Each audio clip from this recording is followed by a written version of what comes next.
Hello, I decided to do my author presentation over Laura Numrith. Laura Numrith was born in a household of five. She was the youngest of three sisters.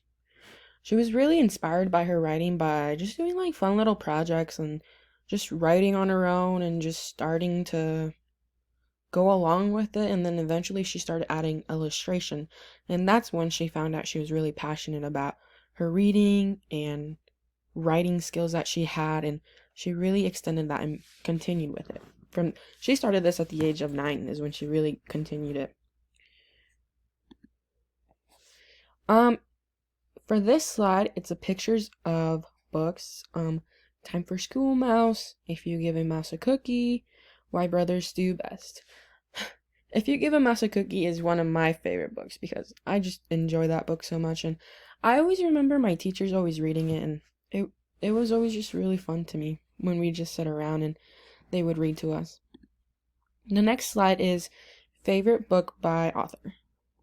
Now, If You Give a Moose a Muffin is one of my favorite books that I've always read this since it was young. Like when I go back to my hometown and I go back in their library, I can always tell you where that book will be because it just stuck with me that it built that relationship within that book within and I just really enjoy this book.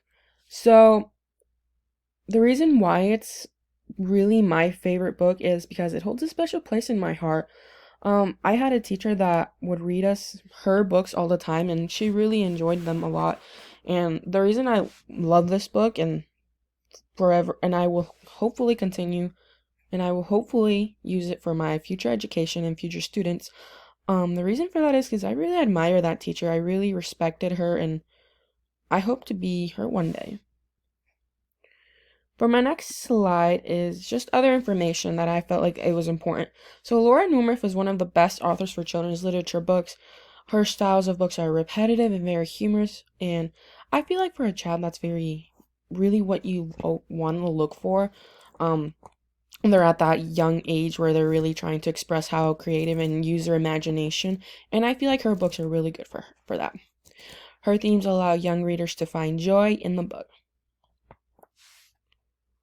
Oh, and some interesting facts about Laura Numrith is when she is writing her story, she always bases it on a character, and it's usually like an animal, and then she just expands from there. I really found that very interesting, and I just thought I should let you know.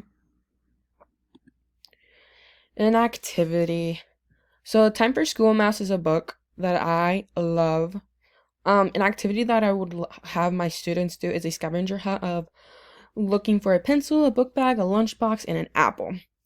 I will give them each their own clipboard and their own checklist so they could check off all the items that they need to look for within the scavenger hunt, and they will have a certain amount of time to do that. And I feel like a good place to look for these is inside a classroom, but obviously they're going to be a little bit more hidden if your students are inside the classroom every day. They get really familiar with it. And then for my next slide, I have the interactive learning. At the beginning, I want to tell my students how this author really started and how at a young age she became very passionate about it. And I want them to know that it is okay to follow their joy in this and continue with it. And so for this learning, I will have students work individually, and I will have them write for 25 minutes on their own. They will be encouraged to use their imagination and be creative not only through their writing but also adding pictures and drawings, and to really express that. I'll explain exactly how Laura began her creative process writing stories and drawing to bring them to life. This exercise will allow them to explore the storytelling skills just as the author did when starting out. Yeah, at a young age, I feel like we are always trying new things, and I feel like writing it's something that students should really learn and really understand, because it could be a hobby and it can lead them to more, to take it more serious down the road of their future lives, and I really enjoy it. I sometimes write as well in my journal just to write, but I quite enjoy it, and I feel like it's really good for that mind to relax and everything. And then for my last slide, here's my references and stuff. And overall, in conclusion, Laura Numrith is a fabulous writer. She is a really passionate person about her books. She wants kids to enjoy them. She wants teachers or other educators to use them to use them so children can learn about them and read about them. She is a very good person. She is very outgoing and very easy to go talk to. Overall, I think she has done amazing books, and I hope to see what she does more. I personally have always enjoyed her books as a child and up to this day. Thank you for listening to my presentation.